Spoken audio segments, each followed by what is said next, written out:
America has always been sold as a place of opportunity, a grand, sprawling experiment built on a simple, yet powerful idea. The idea was that it doesn't matter who your parents were, it doesn't matter where you came from. If you worked hard, if you were determined, you could build a better life for yourself. This wasn't just a story we told others, it was a story we told ourselves. It was the engine of our national identity. Millions of people crossed oceans and continents, drawn by this promise of a fresh start, a clean slate, and a chance to climb a ladder whose rungs were supposedly open to all who dared to ascend. It's a beautiful, compelling narrative, and for a long time, it felt true. This promise crystallized into what we call the American dream. For our parents and grandparents, this dream had a very specific look and feel. It was about stability. It was about tangible success. You could get a good job, a job that paid a decent wage, and maybe offered a pension. With that job you could buy a house, maybe a small one at first, but it was yours. You could raise a family, afford healthcare, and send your kids to college so they could have an even better life than you did. The American dream was a formula. Hard work plus time equals a comfortable, secure life, and wrapped around all of it was this profound sense of freedom, the freedom from want, the freedom to choose your own path. But here's the thing about dreams. They can feel incredibly real until you wake up.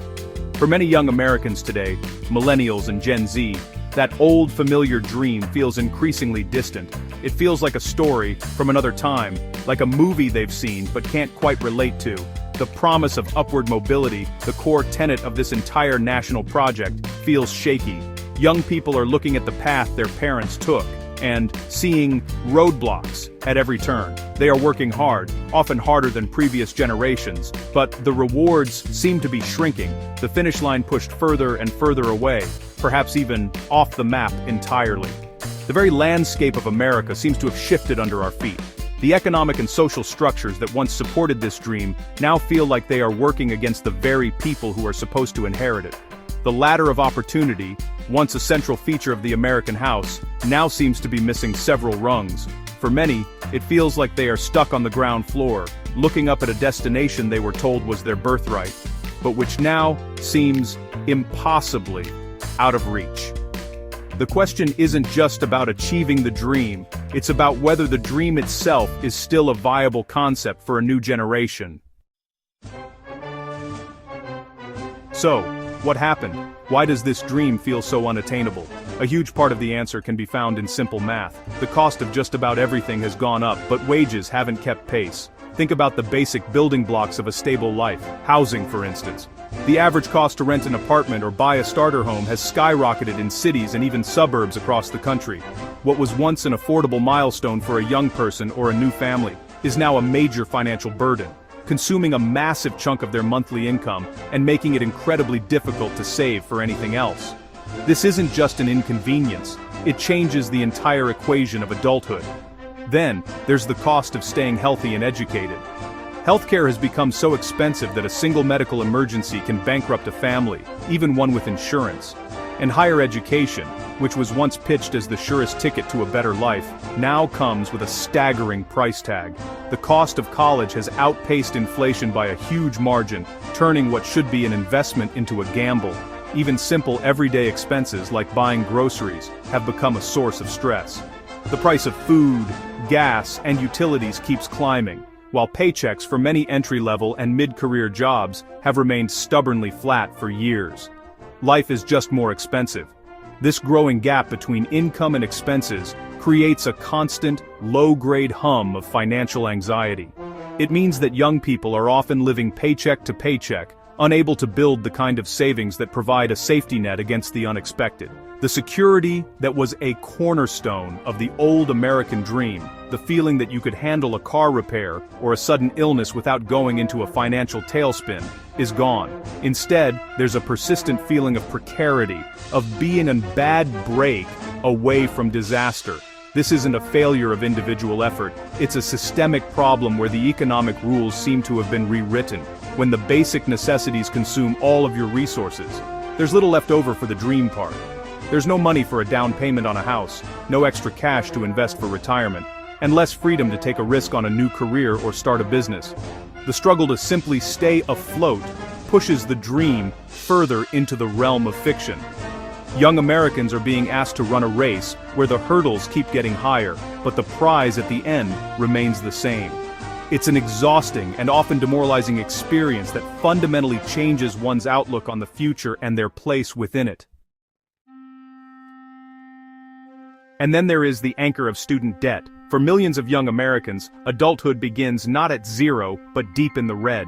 The necessity of a college degree for many professional jobs has collided with its soaring cost, creating a generation defined by debt. This isn't just a small loan to be paid off in a few years. We are talking about tens, or even hundreds, of thousands of dollars that hang over their heads for decades. This debt dictates major life decisions. It influences where you can afford to live, what kind of job you have to take, and when, or if, you can even think about starting a family or buying a home. It's a tremendous psychological and financial weight. This burden of student debt fundamentally alters the concept of freedom. The freedom to explore different career paths, to take a lower-paying job that you are passionate about, or to move to a new city is severely limited when you have a massive loan payment due every single month. It forces a generation into a more conservative, risk-averse mindset, not by choice, but by necessity. The promise of college as a gateway to opportunity now comes with a heavy chain attached, tethering graduates to their financial obligations and delaying their entry into the traditional markers of a successful adult life. It's a key reason why the American dream feels like a bait and switch. Compounding this financial pressure is the strange, distorted reality of social media. As young people struggle with these economic realities, they are constantly bombarded with curated images of success. Instagram, TikTok, and other platforms create a highlight reel of everyone else's life. It looks like everyone is traveling to exotic places, buying beautiful things, and achieving their dreams effortlessly. This creates a powerful illusion that you are the only one struggling, the only one falling behind. It's a comparison trap that can be incredibly damaging to one's mental health, fostering feelings of inadequacy, anxiety, and doubt. This digital mirage makes the gap between one's own reality and the perceived success of others feel like a personal failure. It ignores the systemic issues at play and instead internalizes the struggle. The constant pressure to perform and project an image of success, even when you're just trying to make rent, is exhausting. It adds a layer of psychological stress on top of the already significant financial strain. The American dream was never supposed to be about keeping up with a fictionalized, filtered version of your peers' lives. But for many young people, that has become an inescapable part of the modern struggle for success and validation.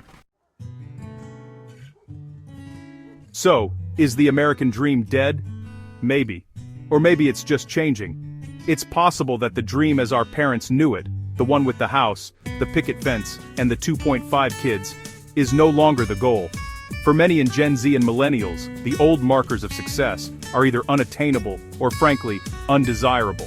The world has changed, and so have the values of the people living in it. The relentless pursuit of material wealth at the expense of personal well-being is being questioned. This isn't necessarily a story of defeat. It could be a story of reevaluation, a quiet revolution in what it means to live a good life. Perhaps the new American dream is less about ownership and more about experience. It might be about having the freedom to work remotely, to travel, and to prioritize mental health. Success might not be measured by the size of your house, but by the strength of your community, the flexibility of your schedule, and your ability to pursue creative passions. Maybe freedom isn't about climbing a corporate ladder, but about having the autonomy to define your own path, even if that path doesn't lead to traditional wealth. Young people are increasingly valuing purpose over profit and work-life balance over the hustle culture that defined previous generations. Of course, this redefinition is born partly of necessity. When the old goals are out of reach, you have to create new ones. But it is also born of a genuine shift in perspective. A generation that has grown up with the internet, witnessed economic crises, and is facing the existential threat of climate change is bound to have a different outlook on life.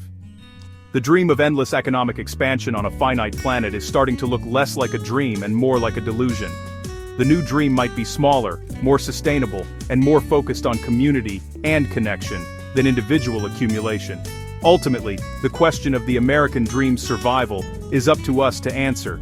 It forces us to confront what we truly value. What does freedom mean to you today, in 2025? What does a successful life look like when the old script has been thrown out?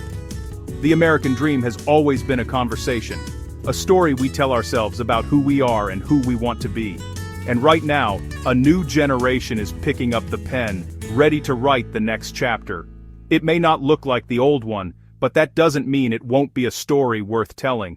The dream isn't dead, it's being dreamt differently.